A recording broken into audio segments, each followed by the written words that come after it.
We come along to the 20th century, and here is B.F. Skinner's teaching machine from 1954. So here you've got the student looking at a machine, answering questions. The question is, with intelligent tutors, let's say you've got an algebra tutor, or you've got some kind of, classically intelligent tutors work well for things which can be broken into a set of procedures, so they're very good for things like math and algebra.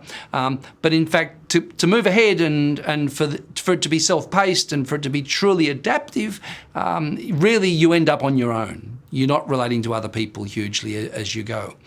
Computer adaptive testing is another one of these things that happens in these environments. Again, it's what you've managed to remember. Computer adaptive testing is something where the test adapts to what you know. So let's say you're going in and you're doing a test at the end of a chapter or at the end of a piece of work, and it's a very sophisticated set of algorithmically based technologies. So you go in and you answer the first question and you get it wrong, and therefore you get an easier question. You get it right and you get another question the same. You answer the question and you get it right again and you get a harder question. So it calibrates to how much you know. So in other words, it's adaptive, and the consequence is that no two students do the same test, and so on. Adaptive learning, we've spoken about that. Adaptive means often that you're by yourself. And self-paced learning, you're often by yourself as well.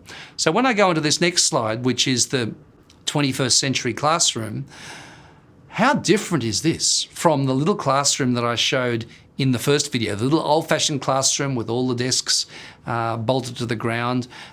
It's not that different. In fact, the students may be going at their own pace, and it may be adaptive, but fundamentally they end up by themselves, and by the time they've got the earphones on, there's no interaction other than with them and the machine. So these end up very individualised, isolating experiences in all kinds of ways.